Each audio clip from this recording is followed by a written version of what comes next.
Yes, what's up guys? Welcome back to my new vlog. This is Ferdy from Bird Studio. Ngayon gagawa tayo ng unboxing video sa isang nabili kong item galing sa Shopee. So ngayon, binili ko to kasi para naman may magamit kami sa bahay kung gagawin lang. So, nabili ko siya sa halagang 1099 at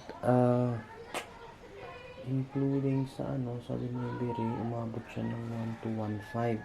So kakarating lang nito ngayon at tingnan natin kung sulit ba tong nabili nating cordless drill.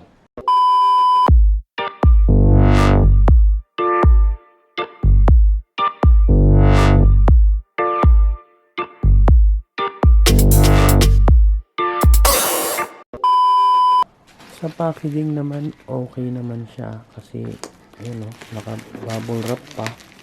Saka may case na rin siya. Ayan. Nakikita nyo, may case na rin yan. So, siguro naman yung sa loob nito hindi madadamage. Bubuksan na natin siya. Ayan.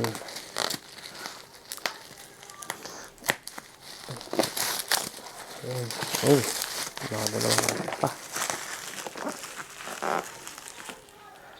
nakadalawang wrap pa siya.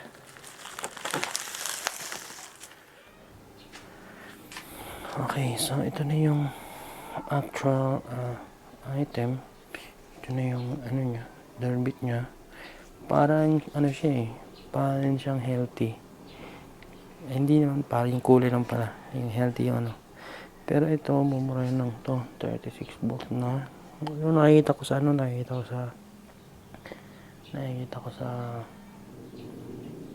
nakikita ko dun sa mga review is yung actual nito nasa mga 25 ata, 26 volts. So hindi ko alam kung bakit, siguro gawang China kaya ganun na yun.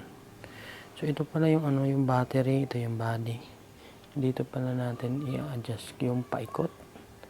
Ito pag pinush mo yan ng paano yan, nagdidil ka papasok o naghihigpit. Pero pag push mo yan papunta doon, tatanggal. So ngayon, ito number 2 na to. Ito yung battery indicator nya. Yan yung battery indicator. Tapos ito naman yung pag-a-adjust. Ito ata yung lakas ng ito yung lakas ng ito ata yung lakas. Hindi ko lang magkamagana to. Yun. Ayan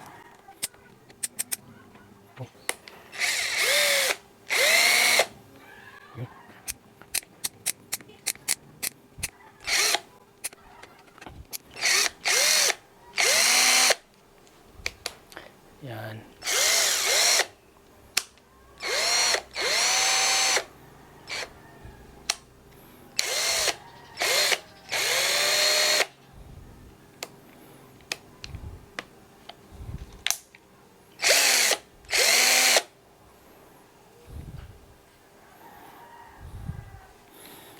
So, yun lang. Ito yata yung impact impact din ata ito tingnan natin mamaya sa manual kung pero ito na yung ito na yung item. Yan, ito yung actual item. So ito may makikita tayo dito iba, meron tayo makikita ito yung flat tip screw. Yan, ito naman parang adapter ata to. Yan, adapter yan. Tapos ito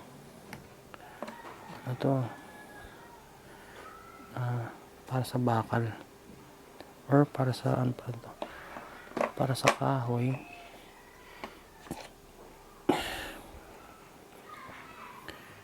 Ito para sa para sa metal. Yan, Para sa metal pala to. Ito for metal. Yan. Tapos ito naman, mayroon siyang size 6, 8, 10 wala to, or 4, 6, 8. Ito naman para sa kahoy. Yan. Yung purpose ko lang kasi yung pagkamili ko dito is para pag dun sa kuna ng pamangkin ko, hindi ko kasi mahirapan. Baka pag inano ko ng martilyo yun, pa ako baka mabiyak eh. Maganda siguro pag ganito drill tapos screw yung gagamitin. Yan. So ito naman ito sinasabi ng extension. Ano kaya ito gagana? Yung extension na to.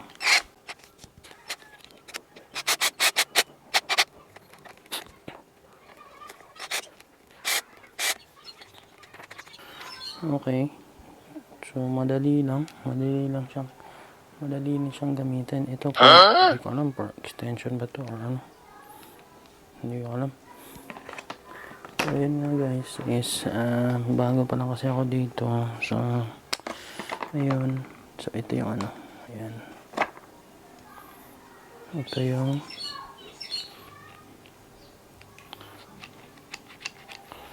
maganda tong drill na to kasi po, yun, parang universal siya. Kahit ano ata yung ilagay mo dyan, ayan, kahit ito. Ayan.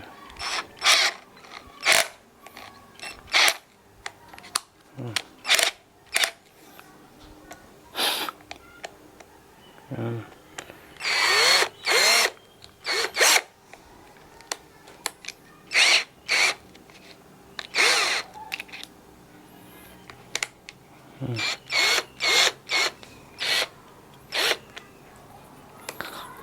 Okay, maganda. So meron siya ito for anong size nito? Pero 11 mm. Pero parang malambot ah.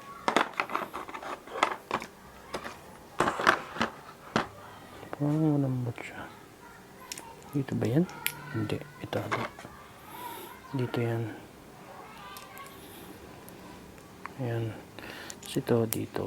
Yan. Tapos ito, ilalagay mo ito dito. Pasok mo yan dyan.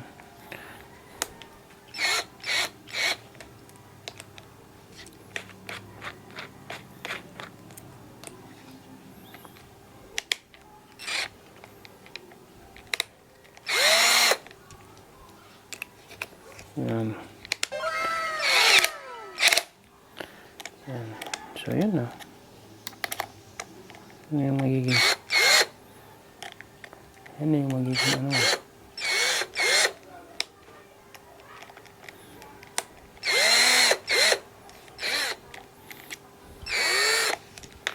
yung sinasabi nilang parang umaalog, hindi siya perfectly ito pa na yung sinasabi nilang hindi siya perfectly hindi siya straight.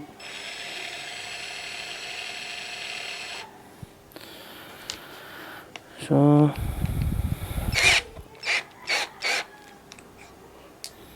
yan, ito na yun. So yun na, thank you Shopee na to. Yan, ito dito yan. Pinakamalaki is 10mm and then ito may 13, may 12, 10 ata ito. Yan, 10mm, meron pala 10mm din. So yun lang. Dito saan naman kaya itong isa? Ito ba yan? Dito yan. Kasi yung isa dito. Ayun. Yun pala. So sulit nga ba itong murang handle bit para sa pang DIY lang naman. Hindi naman natin ito gawin sa construction site eh. Pang higpit-higpit lang, pang drill lang sa mga kahoy, paggawa ng ano. Maganda na rin. Pwede na. Diba? Ayan. So, ito na yun. Ayan. So, pagtatanggal ng battery, dito lang. Pipindutin mo ito. Tapos hatak mo pag ano. Yun. Yan yung out. Hindi ko yan. Kasi parang ang pangit. Anuhin. So, babasahin na natin yung manual niyan para malalaman natin kung paano natin ito gamitin. Kaya